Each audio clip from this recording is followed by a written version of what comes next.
Assalamualaikum warahmatullahi wabarakatuh. Perkenalkan, kami dari kelompok 4 Kelembagaan Petani dan Perilaku Organisasi. Kali ini kami akan mempresentasikan mengenai pasar lelang komoditas. Kelompok 4 terdiri dari yang pertama, Ananda Prabudya Winaputri, yang kedua ada Angela Tiara Octavia Sialagan, yang ketiga Faiz Abdullah Rosyada, yang keempat Hindun Alfi Nabila, yang kelima Milatina Nadifah Putri, yang keenam Tiara Puspita Arum Tias.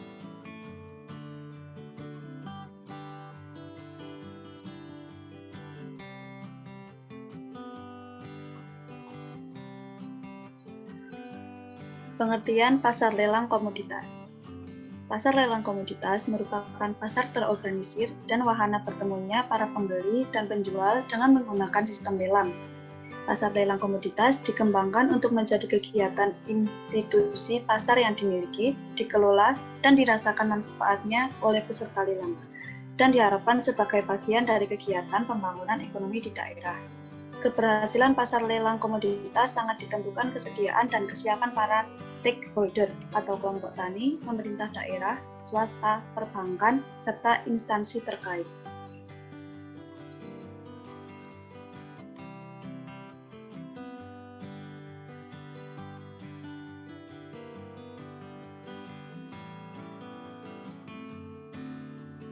Pelaksanaan pasar lelang komoditas, yaitu sebelum diselenggarakan pasar lelang komoditas, pengelola terlebih dahulu melakukan inventarisasi pelaku usaha dan konsolidasi komoditi bagi calon penjual pembeli. Selanjutnya, serta menempati posisi masing-masing dan sampel komoditi telah tertata di tempatnya.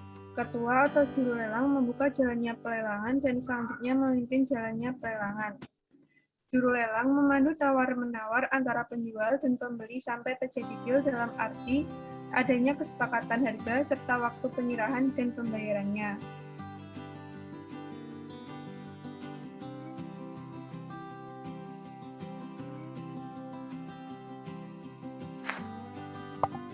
Tujuan pasar lelang komoditas.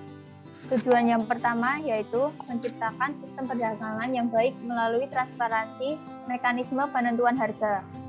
Yang kedua, meningkatkan efisiensi dan efektivitas sistem perdagangan.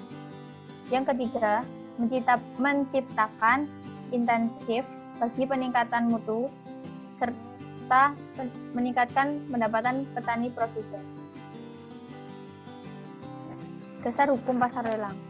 Keputusan Menteri Perindustrian dan Perdagangan Nomor 650/MPP/Kap/10/2004 tentang ketentuan penyelenggaraan pasar lelang dengan penyerahan kemudian forward.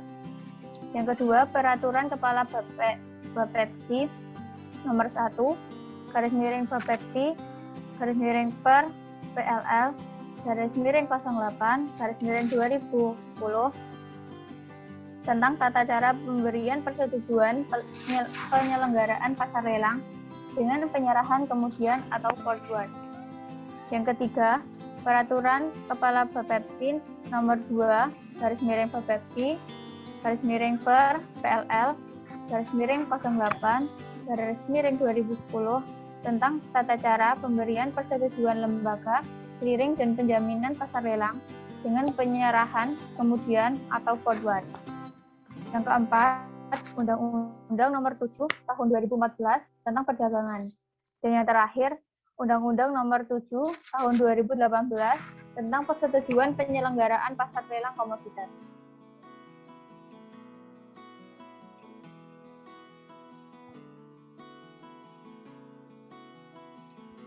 Selanjutnya ada revitalisasi pasar lelang komoditas.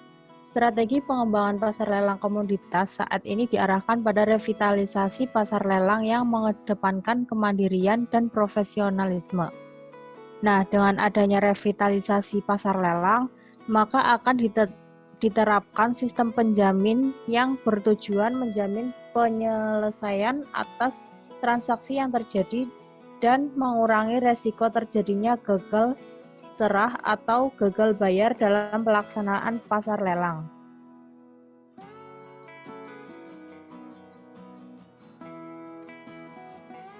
Selanjutnya ada jenis pasar lelang komoditas. Yang pertama ada SPOT atau penyerahan segera.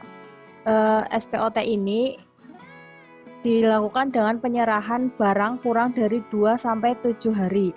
Barang sudah tersedia di gudang. Nah, penjual itu membawa contoh barang. Barang menjadi jaminan dan pembeli menjaminkan uang. Selanjutnya ada forward atau penyerahan kemudian. Ciri-cirinya yaitu penyerahan barang 7 hari sampai 3 bulan. Barangnya belum tersedia, penjual membawa contoh barang dan menjaminkan uang, sementara pembeli menjaminkan uang.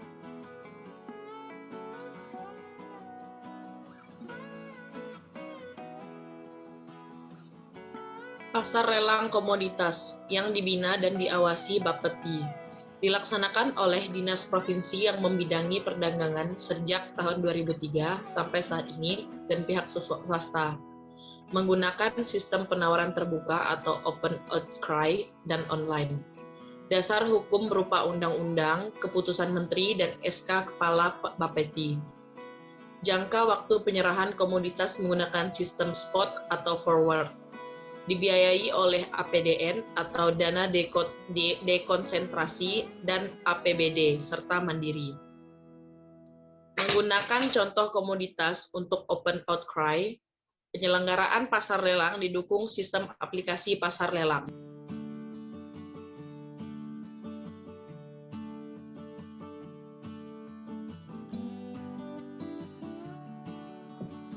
Manfaat pasar lelang komoditas.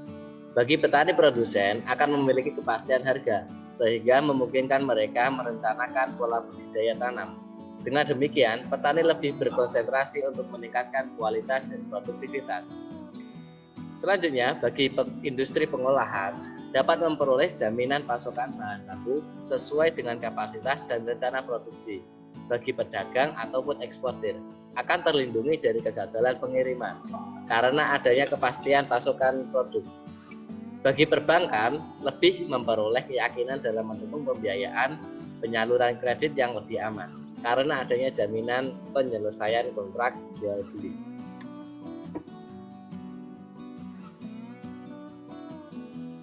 Demikian dari kami, apabila ada salah, kami mohon maaf yang sebesar-besarnya. Tetap jaga kesehatan dan tetap semangat untuk menjalankan kuliah. Wassalamualaikum warahmatullahi wabarakatuh.